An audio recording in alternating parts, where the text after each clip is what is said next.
प्रिय विद्यार्थियों नमस्कार। मेरा नाम प्रीतम सिंह शेखावत है। आप इस कक्षा को YouTube channel Hindi with Pritam Singh Shekhawat पर देख रहे हैं। कक्षा 9, 10, 11, 12 की ये जो पाठ्यपुस्तक है नवीन हिंदी रचना और व्याकरण, इसको हम पढ़ रहे हैं। आरपीएससी द्वारा आयोजित वरिष्ठ अध्यापक, स्कूल व्याख्याता और रीट तीनों परीक्षाओं के लिए हम हिंदी व्याकरण को पढ़ रहे हैं। तो ये जो पुस्तक है, मेरी आप लोगों को सलाह है इस पुस्तक को अक्षरशः पढ़िए। उसके पश्चात हम थोड़े अभ्यास करेंगे ताकि आप परीक्षा के लिए तैयार हो सकें। देखना शुरू करिए। शब्द विचार। प्रत्येक भाषा की अपनी ध्वनि व्यवस्था, शब्द रचना, वाक्य का निश्चित संरचनात्मक ढांचा तथा एक सुनिश्चित अर्थ प्रणाली होती है। भाषा की सबसे छोटी और सार्थक इकाई शब्द है। ध्वनि समूह की ऐसी रचना जिनका कोई अर्थ निकलता हो उसे शब्द कहते हैं। परिभाषा देखिए। एक या एक से अधिक वर्णों से बने सार्थक ध्वनि समूह को शब्द कहते हैं। शब्द के भेद।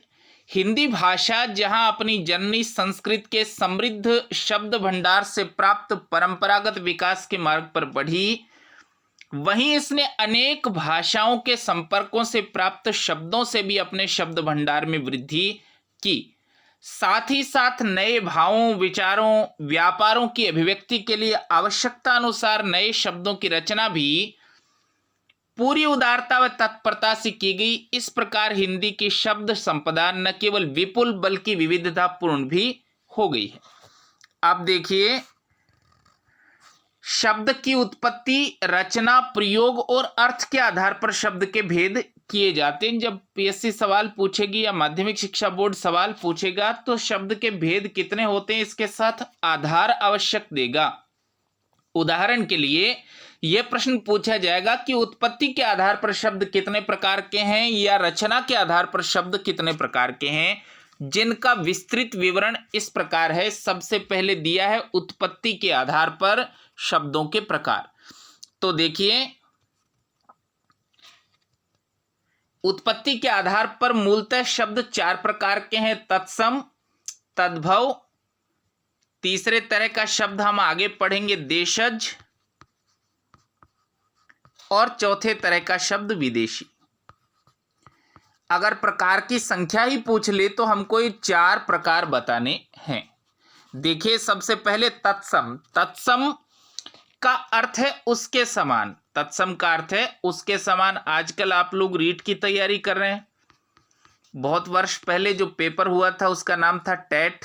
मैं भी उसमें अभ्यर्थी की स्थिति में था और उस परीक्षा में एक दिलचस्प सवाल पूछा गया। सवाल क्या था?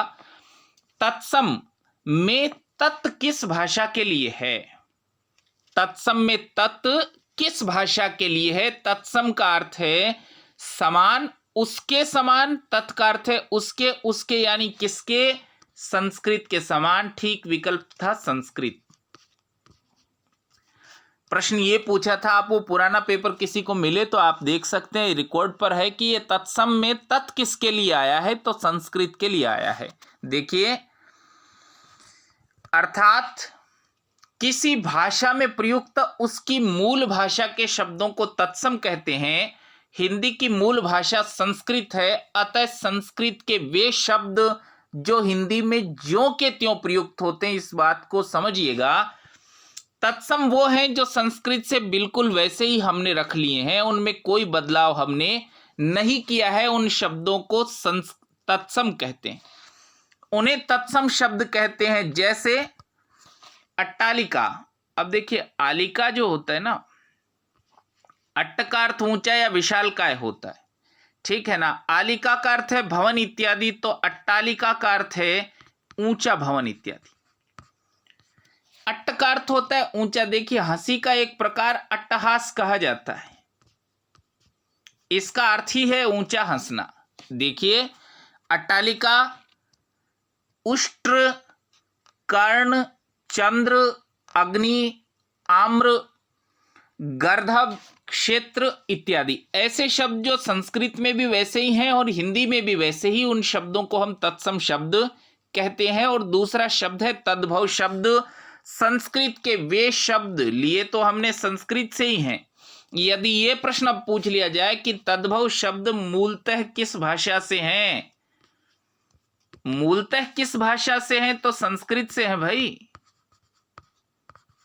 समझ रहे हैं? अगर ये प्रश्न बनाएंगे तो विकल्प में हिंदी जरूर रखी जाएगी। अगर उन्होंने ये शब्द प्रयोग किया कि तद्भव शब्द मूलतः किस भाषा से हैं, अपने मूल रूप में किस भाषा से हैं, तो संस्कृत से हैं। देखिए,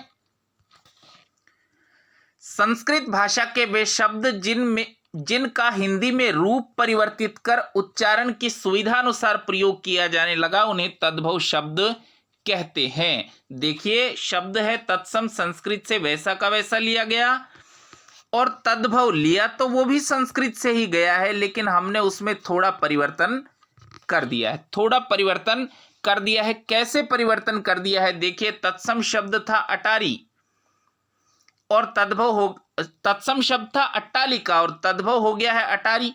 संस्कृत में तत्सम था उष्ट्र, तद्भव है ऊंट। चंद्र और चांद, कर्ण तो कान, अग्नि तो आग, आम्र तो आम और गर्दभ तो गधा, क्षेत्र तो खेत। ऐसे हमने जो बना लिए हैं, कुछ परिवर्तन उनमें कर दिया है, उन शब्दों को तत्सम शब्द कहा जाता है। देखिए, बहुत बहुत लोकप्रिय सवाल है कि 4 विकल्प आपको दिए जाएं और पूछा जाए कि कौन सा तत्सम है।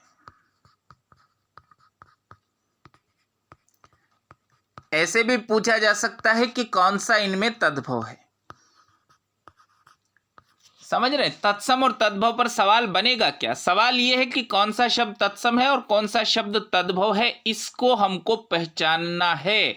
और पहचानने का बहुत सीधा तरीका कि वो संस्कृत से आए हैं, ज्यों के त्यों प्रयोग हो रहे हैं। संस्कृत शब्द तो आपको अलग से ही दिखाई देंगे।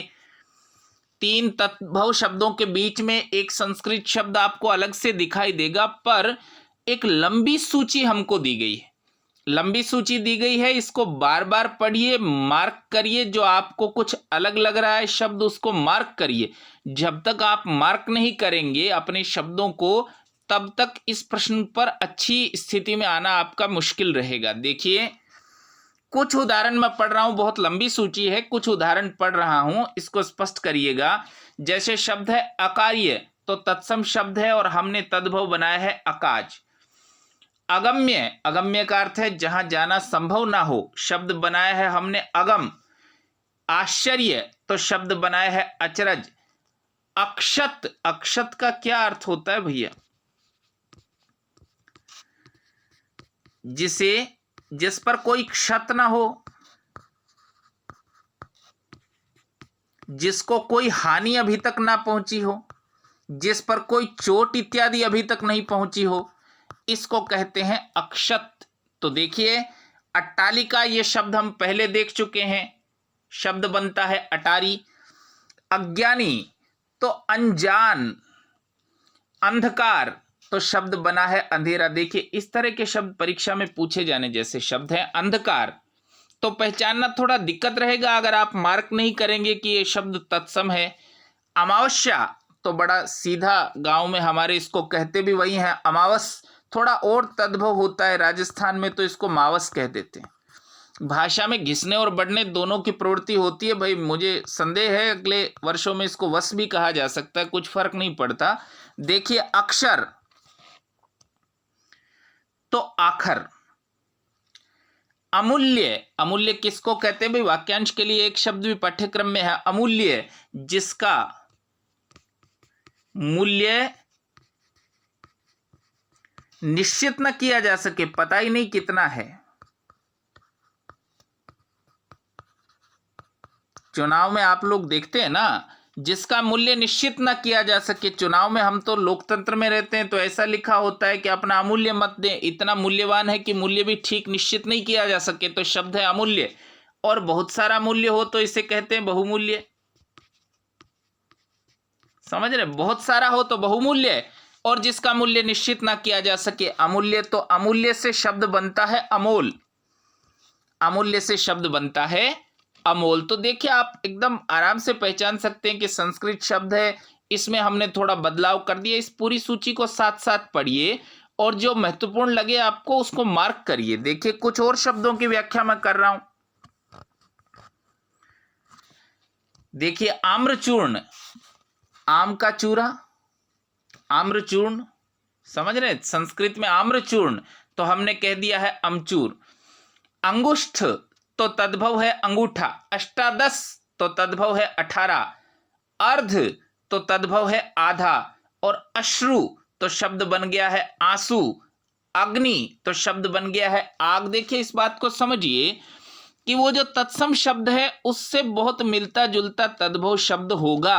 इस बात को आप लोग समझिए और खूब कई बार इन शब्दों को पढ़ेंगे आप तो थोड़ी स्पष्टता आएगी आपको। जैसे शब्द है अन्न और उससे बना है अनाज, अमृत तो अमीय। देखिए पर्यायवाची भी आप साथ ही समझेंगे। अमृत का पर्यायवाची लिखा होता है अमीय, तो अमीय ही कहते हैं अमृत को, पर्याय का यही मतलब है। आम्र तो शब्द बनता है आम। शब्द है अर्पण, अर्पण तो शब्द बना है अर्पण। देखिए इस तरह के शब्द आवश्यक रूप से देखने जैसे, आवश्यक रूप से देखने जैसे हैं इस तरह के शब्द। और पक्का समझिए इस बात को कि खास तौर पर रीट के पेपर में, खास तौर पर रीट के पेपर में माध्यमिक शिक्षा बोर्ड अपनी पुस्तकों से ही उदाहरण उठाता है, इसलिए इसको पढ़िए। जैसे अगणित तो शब्द बनता है अनगिनत। आश्विन एक महीने का नाम है, राजस्थान में हमारे यहाँ कहते हैं आसोज। आलस्य तो आलस, आशीष तो आशीष, आश्रय तो शब्द बना है आसरा, उज्जवल तो शब्द बना है उजला। देखिए शब्द शुद्धि भी साथ ही कर लेते हैं, ये सभी चीजें मिलकर सब एक ही जगह आती है। उज्जवल तो दोनों जो हलंत होते हैं, ठीक है। अब शब्द बना प्रोज्वल तो दोनों जय हलंत होते। उज्जवल के आगे प्र ही लगा है, कुछ विशेष अंतर नहीं है। धोखा देने वाला शब्द क्या है? शब्द है प्रज्वलित। तो विद्यार्थी चूंकि प्रोज्वल उज्जवल पढ़ के जाता है इसलिए प्रोज्वलित को गलत कर बैठता है। प्रज्वलित ऐसे लिखा जाता है, उसमें जय एक ही होता है भैया। देखिए शब्द है उच्च और तद्भव रूप है उसका ऊंचा। उष्ट्र तो ऊंट, एकत्र तो इकट्ठा, करपास। देखिए ये देखे जाने जैसा शब्द है, आमतौर पर हम उसे करपास कहते भी नहीं, हम तो कपास ही कहते हैं, करपास कहते ही नहीं है उसको। इसलिए ये शब्द हमको थोड़ा अलग मालूम पड़ता है। एक तो आप शब्दों के अर्थ जानने की कोशिश करिएगा। इक्षु तो ईख, ईख यानी गन्ना। अब हम गन्ना ही कहते हैं, हम तो ईख भी नहीं कहते भैया, हम तो गन्ना ही कहते हैं, गन्ना ही कहते हैं। इसलिए इक्षु और ईख का संबंध बनाना परीक्षा में कठिन हो जाता है, फिर परीक्षा का दबाव भी अपना काम करता है। उलूक तो उल्लू, और एला, ये भी इसको महत्वपूर्ण समझिएगा, बहुत परीक्षाओं में पूछा गया प्रश्न है। एला तो तद्भव है इलायची। अब देखिए हम तो इलायची शब्द ही इस्तेमाल करते हैं, इसलिए परीक्षा में जब पूछ लिया जाता है एला तो हमको इलायची से उसका संबंध बनाना थोड़ा कठिन मालूम पड़ता है। यही बस एक पेचीदगी है इस टॉपिक पर, तो आप इसको बार बार पढ़िए, ऐसी मेरी सलाह है। देखिए अंचल तो शब्द बना है आंचल, कटु तो शब्द बना है कड़वा, कपाट तो शब्द बना है किवाड़, कंटक तो शब्द बना है कांटा, और काष्ठ तो शब्द बना है काठ। काक तो कौवा या कौआ। किरण, देखिए कितना बारीक अंतर है, किरण में तो न लिखा है, हमने तद्भव बनाया तो शब्द बना दिया है किरण। कुकुर तो कुत्ता, कुपुत्र तो कपूत। कोण तो हमने शब्द बनाया है कोना, और कृषक किसान। इस तरह के सरल शब्द भी होंगे। देखिए आप लोग जब इस पुस्तक को पढ़ेंगे, पीडीएफ मैंने डाली है और आप लोगों को यह भी कहा आसानी से बाजार में उपलब्ध होने वाली पुस्तक है, कक्षा 9, 10, 11, 12 की पुस्तक। तो इस तरह के जो शब्द हैं, कृषक और किसान बड़ा सीधा शब्द है, आप देखते ही उसका तालमेल बिठा लेंगे। एक बार पढ़िए और छोड़िए, जो महत्वपूर्ण है जैसे एला और इलायची तो उसको मार्क करिए। दूसरी बार जब आप दोहराएं तो केवल उन्हीं को दोहराएं। ये तकनीक हमेशा काम करती है। महत्वपूर्ण को मार्क करिए, जो आपको नहीं आ रहा है उसको मार्क करिए और उसको दोहराइए। अब देखिए, तद्भव और तत्सम शब्दों की उन्होंने एक लंबी सूची दी है, कई पृष्ठों में सूची है, आप जिस भी व्याकरण की किताब से पढ़ें लंबी सूची है, तो इसको पढ़िए। एक बात आप लोग ये ध्यान रखिए कि अगर आपको किसी शब्द का अर्थ नहीं पता है, देखिए एक उदाहरण यही दिख गया है मुझे, लोमशा और लोमड़ी। अब हम उसके लिए लोमशा शब्द इस्तेमाल ही नहीं करते, लोमड़ी ही चलन में है, तो हम ये अंदाज परीक्षा हॉल में नहीं लगा सकेंगे कि लोमशा का अर्थ लोमड़ी होता है। इस तरह के शब्दों पर गौर करिए, इस तरह के शब्दों को मार्क करिए।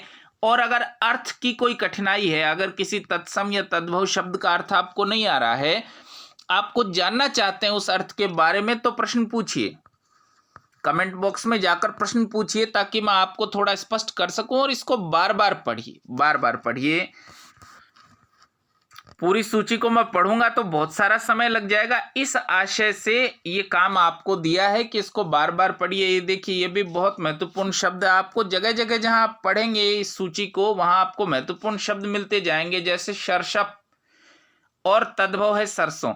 हम शब्द ही इस्तेमाल करते हैं सरसों, संस्कृत पढ़े हुए लोग ही पहचान सकते हैं खाली सरसप का अर्थ है सरसों। और कक्षा 10 में जिन लोगों ने संस्कृत पढ़ के छोड़ दी है, उन लोगों के लिए चुनौती देने वाला बिंदु है, इसलिए सूची को बार बार पढ़िए। अब देखिए, तीसरा शब्द है देशज शब्द। देशज शब्द के कई तरह के प्रकार हैं, कैसे वो देशज है, लेकिन देशज होता क्या इसको पहले जानिए। किसी भाषा में प्रयुक्त ऐसे क्षेत्रीय शब्द जिनके स्रोत का आधार या तो भाषा व्यवहार हो या कोई पता नहीं हो, यानी स्थानीय रूप से बने शब्द, समय परिस्थिति आवश्यकता अनुसार क्षेत्रीय लोगों द्वारा जो शब्द गढ़ लिए गए हैं, देशज शब्द कहलाते हैं। तत्सम और तद्भव पर एक प्रश्न हो सकता है, देशज पर भी एक शब्द हो सकता है जो लोगों ने खुद ही बना लिए हैं, यानी संस्कृत से उनका कोई कनेक्शन नहीं है। तत्सम और तद्भव दोनों का तो संस्कृत से कनेक्शन है, देशज का संस्कृत से कोई संबंध नहीं है, खुद ही हमने बना लिए हैं। जैसे देखिए, शब्द है परात। मेरी आप लोगों को सलाह है, ये उदाहरण ज्यादा से ज्यादा याद करिए, जितने दिए गए हैं उतने सब याद करिए। इनमें से कोई एक उदाहरण आपको वहां मिलेगा, जैसे परात, काच, ढोर, खचाखच, फटाफट, मुक्का इत्यादि शब्द जो खुद ही बना लिए हैं। देशज शब्दों के भेद इस प्रकार है, देखिए उनके भेद पूछे नहीं जाते, ये केवल पढ़ने की बात है। हमको ये तय करना है कि ये सारे शब्द देशज हैं। देशज शब्दों के भेद, अपनी गढ़ंत से बने शब्द, अपनी गढ़ंत से बने देशज शब्द, जैसे अपने अंतर्मन में उमड़ रही भावनाओं, खुशी, गम या क्रोध को अभिव्यक्त करने के लिए व्यक्ति भावावेश में कुछ मनगढ़ंत ध्वनियों का उच्चारण करने लगता है, उन ध्वनियों का बार बार प्रयोग करने लगता है, बड़ा जन समुदाय प्रयोग करने लगता है, तो साहित्य में भी प्रयोग होने लगता है। जैसे शब्द है ऊधम, अंगोछा, खुरपा, ढोर। देखिए, आप इस पर ध्यान मत दीजिए कि अपनी गढ़ंत से बने हैं कि कहीं और से आए, इस पर ध्यान दीजिए कि ये देशज शब्द हैं। इन शब्दों को बार बार पढ़िए ताकि परीक्षा में आप पहचान सकें कि भाई ये देशज शब्द हैं। जैसे लपलपाना, बुद्धू, लोटा, परात, चुटकी, चाट, ठठेरा, खटपट इत्यादि। द्रविड़ भाषा से भी शब्द आए। द्रविड़ का अर्थ क्या है भाई? दक्षिण भारतीय भाषाओं से आए शब्द। दक्षिण भारतीय भाषाओं से आए शब्द। कभी कभार ये जरूर पूछ लेते हैं कौन सा शब्द द्रविड़ भाषा से आया, आमतौर पर नहीं पूछते। तो देखिए, बहुत सारे शब्द द्रविड़ भाषाओं से आए हैं, जैसे अनल, कटी, चिकना, ताला, लुंगी, इडली, डोसा, ये तो दक्षिण भारतीय व्यंजन है ही, द्रविड़ भाषाओं से हिंदी में आए। कोल और संथाल जो आदिवासी हैं, उनकी भाषाओं से कौन कौन से शब्द आए हैं? कपास, कपास वहां से भी आया और तद्भव भी है, आपको कंफ्यूज नहीं होना है। कोडी, पान, परवल, बाजरा, सरसों इत्यादि। देशज शब्द भी हो सकता है और तद्भव भी हो सकता है, आपको जरा कंफ्यूज नहीं होना है। विकल्प जब बनाए जाएंगे तो ठीक से देखकर ही बनाए जाएंगे सब चीजों को। विदेशी शब्द, देखिए चौथे तरह का शब्द है विदेशी शब्द। हिंदी में अंग्रेजी, फारसी, पुर्तगाली, तुर्की, फ्रांसीसी, चीनी, डच, जर्मनी, रूसी, जापानी, तिब्बती, यूनानी भाषाओं के शब्द प्रयुक्त होते। बहुत सारी विदेशी भाषाओं के शब्द हैं। ये भी इस बिंदु पर एक चुनौती है कि आपको पहचानना है कौन सा तो डच से आया है और कौन सा जर्मन भाषा से आया है। इसको भी बार बार पढ़कर याद करिए। जैसे अंग्रेजी भाषा के शब्द आप आराम से पहचान जाएंगे। जैसे शब्द है अफसर, ऑफिसर को हमने अफसर बना लिया है। Agent, class, clerk, nurse, car, copy, cot, guard, cheque, tailor, teacher, truck, taxi, इस तरह के शब्द जो अंग्रेजी भाषा से आए हैं उन्हें आप देखते ही पहचान जाएंगे। एक समस्या इसमें यह भी है कि अरबी और फारसी आप लोगों को एक जैसी मालूम पड़ेगी। अरबी का शब्द कौन सा है, फारसी का शब्द कौन सा है, तो बार बार पढ़कर ही इसको तैयार करिए। जैसे अक्ल, अदालत, आज़ाद, इंतजार, इनाम, इलाज, इस्तीफा, कमाल, कब्जा, कानून, इस तरह के शब्द अरबी भाषा के शब्द हैं। इस सूची को बार बार पढ़िए और तैयार करिए। अब देखिए फारसी भाषा के शब्द हैं अखबार, अमरूद, आराम, आवारा, आसमान, आतिशबाजी, आमदनी, कमर। अब बड़ा सीधा मामला है भाई, इस सूची को बार बार पढ़िए और इसका कनेक्शन बिठाइए फारसी भाषा से। देखिए पुर्तगाली भाषा के शब्द, बहुत सारे अद्भुत शब्द पुर्तगाली भाषा से आए हैं। अचार, अगस्त, आल्पिन, आलू, ये तो बहुत पुर्तगाली अपने साथ दो एक चीजें लाए थे भाई। एक तो आलू लाए थे, आप लोग भारत का इतिहास पढ़ेंगे तो मालूम चलेगा, एक तंबाकू भी लाए थे। ठीक है, तो ये दोनों चीजें भारत में बहुत लोकप्रिय हुई। आया, अनानास एक फल होता है ना, इस्पात और कनस्तर, इस तरह के शब्द, इसको संबंध बिठाइए पुर्तगाली भाषा से। तुर्की भाषा से भी शब्द आए हैं। जैसे ये शब्द, जो शब्द है आका, और ये शब्द उर्दू बहुत पूछा गया शब्द है। उर्दू खुद एक भाषा है, लेकिन ये किस भाषा का शब्द है? तुर्की भाषा का शब्द है। इसका मतलब आप लोग पुस्तक के साथ बैठे हैं तो लिख लीजिए, शाही सेना का पड़ाव। उर्दू शब्द का मतलब होता है शाही सेना का पड़ाव या खेमा। शाही बाजार की भाषा इसे कहते हैं उर्दू। तुर्की भाषा का शब्द है जैसे काबू, कैंची, कुर्की, और ये दो शब्द भी बहुत प्रसिद्ध है भाई, तोप और बारूद। देखिए बाबर आक्रमणकारी के रूप में आए थे, मूलतः तुर्क थे। तुर्की में ही उन्होंने अपनी आत्मकथा तुजु के बाबरी लिखी है और अपने साथ तोप और बारूद लेकर आए थे। तब वो एकदम नए जमाने का हथियार था, तो तोप और बारूद, इसका संबंध तुर्की से है। देखिए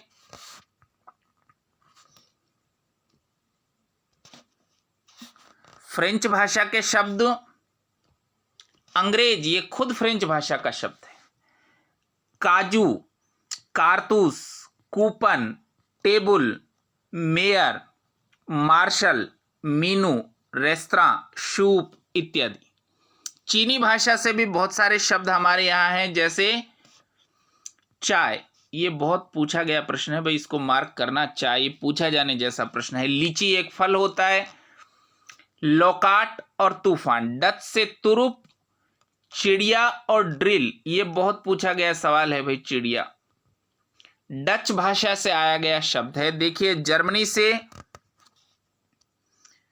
नाजी, वहां एक पार्टी थी, नाजी कहते हैं उसको, नाजीवाद, किंडरगार्टन, ये बहुत पूछा गया शब्द है। किंडरगार्टन तो एक शिक्षा पद्धति भी है। तिब्बती से लामा, लामा क्या होता है भाई? तिब्बत में सन्यासियों को कहते हैं लामा।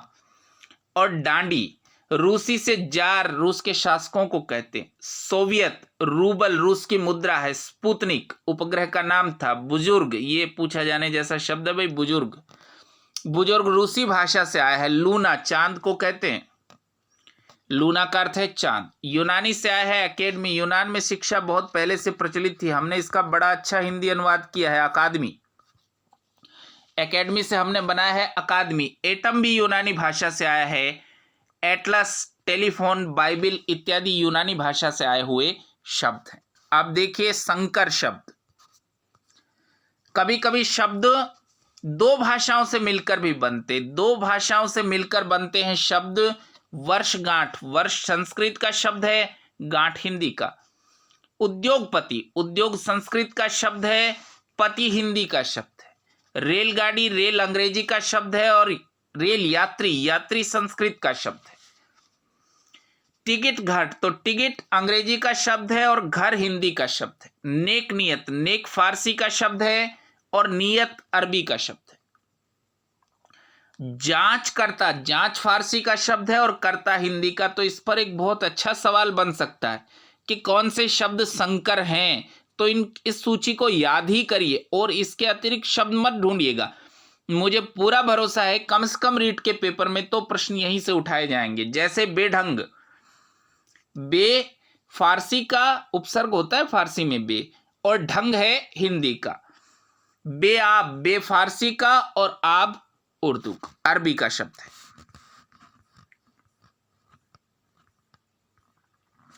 इस तरह देखिए कुछ और शब्द भी दिए गए हैं। सजा प्राप्त, उड़न तस्तरी, बेकायदा और बम वर्षा, ये शब्द भी संकर शब्द हैं, दो भाषाओं से मिलकर बने हुए शब्द हैं। अब देखिए पहला तो हमने उत्पत्ति के आधार पर देखा है, दूसरा रचना के आधार पर। आमतौर पर परीक्षा में प्रश्न इन दो आधारों में से एक आधार पर पूछे जाएंगे। देखिए रचना के आधार पर नए शब्द बनने की प्रक्रिया को रचना या बनावट कहते हैं। रचना प्रक्रिया के आधार पर शब्दों के तीन भेद किए जाते हैं। पहला है रूढ़ शब्द, इसको ठीक से समझिएगा, ये समझने की बात है क्योंकि उदाहरण बदले जाते रहेंगे। यौगिक शब्द और योगारूढ़ शब्द। देखिए रूढ़ शब्द क्या होता है? वे शब्द जो किसी व्यक्ति, स्थान, प्राणी, वस्तु के लिए वर्षों से प्रयुक्त होने के कारण विशिष्ट अर्थ में प्रचलित हो गए, रूढ़ शब्द कहलाते हैं।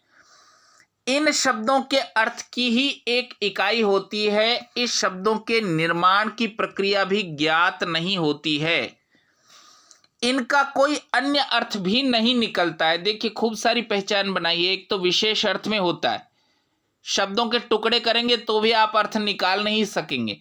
निर्माण की प्रक्रिया क्या है ये भी हमको ज्ञात नहीं होता और एक विशेष अर्थ में ही इस्तेमाल किया जाता है। जैसे देखिए दूध, अब ये जो दूध है आप इसको तोड़ लीजिए, कर लीजिए टुकड़े, कुछ अर्थ निकलता है क्या? कोई अर्थ नहीं निकलता। और दूध वो सफेद रंग का पदार्थ जो गाय, भैंस, जानवर इत्यादि हमको देते हैं उसके लिए ही रूढ़ है। इसके अलावा किसी और अर्थ में उसका प्रयोग किया भी नहीं जाता। इस तरह के शब्दों को रूढ़ शब्द कहते हैं। जैसे गाय, तो गाय हम एक पर्टिकुलर जानवर को ही कहते हैं।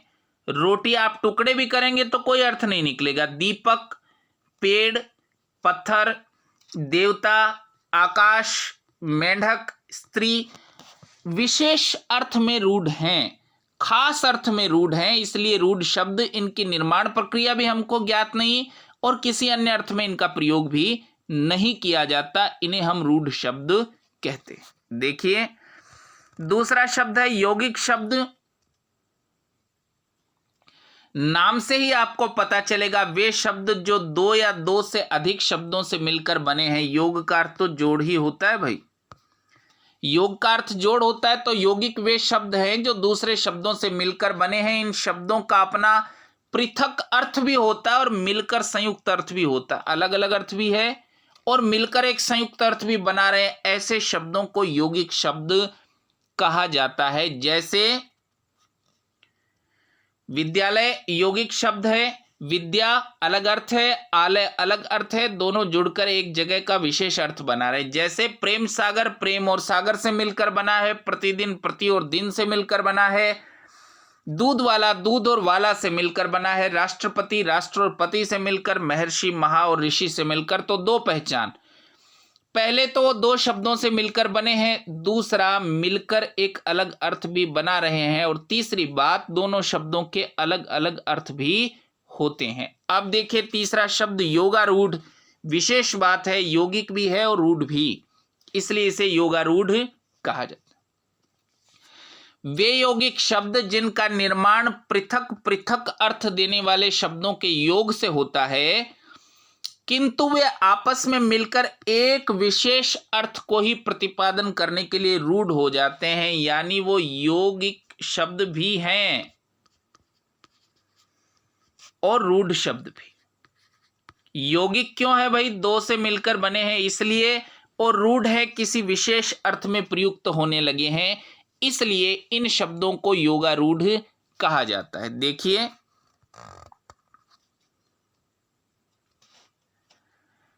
पीतांबर। अब देखिए, पहली शर्त, दो शब्दों से मिलकर बनना चाहिए, तो पीत और अंबर, ठीक है। और एक अलग अर्थ भी निकलना चाहिए। अलग अर्थ क्या है? किसके अर्थ में वो रूढ़ है? विष्णु के अर्थ में रूढ़ है। पीतांबर हम विष्णु के लिए प्रयोग करते हैं, विष्णु के अवतारों के लिए भी प्रयोग करते हैं, राम के लिए करते हैं, कृष्ण के लिए करते हैं। जैसे दशानन रावण के लिए रूढ़ है, गजानन रूढ़ है गणेश जी के लिए, जलज रूढ़ है कमल के लिए। देखिए, जलज शब्द का मतलब क्या है? जल से जो उत्पन्न होता है, पर जल से तो मेंढक भी उत्पन्न हो जाता है भैया। दूसरे जानवर, दूसरी वनस्पतियां भी जल से उत्पन्न होती हैं, पर उन सबको हम जलज नहीं कहते। जलज रूढ़ है कमल के लिए, उसका रूढ़ होना भी आवश्यक है। यौगिक तो होना आवश्यक है ही, रूढ़ होना भी आवश्यक है। जैसे लंबोदर गणेश जी के अर्थ में रूढ़ है, त्रिनेत्र शंकर के अर्थ में रूढ़ है, चतुर्भुज। देखिए, एक तो हिंदू देवताओं के नाम, इसको भी आप की तरह इस्तेमाल कर सकते हैं, सूत्र की तरह इस्तेमाल कर सकते हैं। हिंदू देवताओं के नाम योगारूढ़ होंगे, जैसे घनश्याम, रजनीचर। रजनीचर किसके लिए रूढ़ है भाई? रजनीचर राक्षसों के लिए। रजनीचर का अर्थ है रात को घूमने वाला। रात को तो पहरेदार भी घूमता है भैया, उसको तो हम रजनीचर नहीं कहते, उसको तो हम निशाचर नहीं कहते। राक्षसों के लिए रूढ़ है, उसका रूढ़ होना आवश्यक है। जैसे मुरारी। देखिए, एक तो शब्द शुद्धि के लिए बहुत अच्छा शब्द है मुरारी, ऐसे लिखा करिए मुरारी। मैं जिनका नाम मुरारी है उनको भी मुरारी गलत लिखते देखा हूं। वो मुर राक्षस के अरी हैं, इसलिए उनको मुरारी कहा जाता है। विष्णु कृष्ण के अर्थ में रूढ़ है ये मुरारी। जैसे चक्रधर, मान लीजिए कोई और चक्र हाथ में ले ले तो उसको हम चक्रधर थोड़ी कहने लगेंगे, कृष्ण के लिए रूढ़ है। उसका यौगिक भी होना जरूरी है। चक्र और धर दोनों से मिलके बना है तो यौगिक है, किसी अन्य अर्थ में आ रहा है इसलिए रूढ़ है। देखिए, षडानन कार्तिकेय का नाम है भाई, देवताओं के सेनापति हैं, वो देवताओं के कमांडर इन चीफ हैं। देवता जब भी राक्षसों से लड़ते हैं तो कार्तिकेय के नेतृत्व में लड़ते हैं, ठीक है। देखिए, तो ये हमने रचना के आधार पर प्रयोग पढ़े। अब देखिए, प्रयोग के आधार पर, यह भी बहुत महत्वपूर्ण है। असल में व्याकरण का आधार है ये वर्गीकरण व्याकरण का आधार है। हम इसको बहुत विस्तार से पढ़ेंगे। ये प्रारंभिक सूचना समझिए। विकारी वे शब्द हैं जिनका लिंग वचन पुरुष कारक काल के अनुरूप परिवर्तित हो जाता है। काल के अनुरूप परिवर्तित हो जाता है, काल के अनुसार रूप परिवर्तित हो जाता है उनका। तो वचन लिंग कारक काल के हिसाब से जो बदलते हैं उनको विकारी कहते हैं। विकारी का अर्थ है उसमें बदलाव होता है, ठीक है। कैसे, कौन कौन सी चीजें विकारी हैं हिंदी में? संज्ञा विकारी है, सर्वनाम विकारी है और विशेषण विकारी है। क्रिया भी विकारी है। संज्ञा, सर्वनाम, विशेषण और क्रिया, ये चारों प्रकार के शब्द, अगर कोई शब्द संज्ञा है तो वो विकारी होगा, अगर कोई शब्द सर्वनाम है तो विकारी होगा, विशेषण है तो विकारी होगा और क्रिया है तो विकारी होगी। कैसे? एक उदाहरण से समझिए कि सीता गाना गाती है। अब देखिए, क्रिया का रूप है, इसमें गाती है, ठीक है। सीता है तो गाती है। मान लीजिए आपने दूसरा सेंटेंस लिखा कि राम गाना गाता है, तो क्रिया ने अपना रूप बदला। जब वो रूप बदलते हैं तो उसको हम विकारी कहते हैं। वो वचन लिंग कारक काल पर निर्भर करता है। सीता स्त्रीलिंग थी तो गाती है, राम पुल्लिंग है तो गाता है। समझ रहे? अगर वचन लिंग कारक काल के हिसाब से वो बदलते हैं, उनको हम विकारी कहते हैं। और हिंदी में संज्ञा, सर्वनाम, विशेषण और क्रिया चारों विकारी होते हैं। चारों विकारी होते हैं। अब देखिए अविकारी शब्द, अविकारी को ही अव्यय कहा जाता है। जब हम समास भी पढ़ेंगे अव्ययी भावी तब भी ये काम आएगा, और अविकारी शब्दों को भी हम पढ़ेंगे। वे शब्द जिनका वचन लिंग कारक काल के अनुसार रूप परिवर्तित नहीं होता। आप किसी भी वचन में प्रयोग करिए, लिंग में प्रयोग करिए, कारक में प्रयोग करिए, काल में प्रयोग करिए, कोई परिवर्तन नहीं होगा, उनको हम अविकारी कहते हैं। उन शब्दों का रूप सदैव वही बना रहता है, इन्हें अव्यय कहते हैं। व्यय का अर्थ है खर्च होना, बदलाव होना, उनमें कोई बदलाव नहीं होता। अविकारी शब्दों में क्रिया विशेषण विशेष रूप से महत्वपूर्ण है भाई।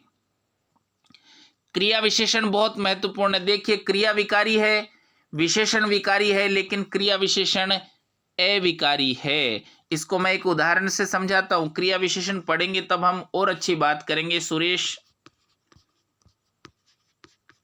तेज दौड़ता है।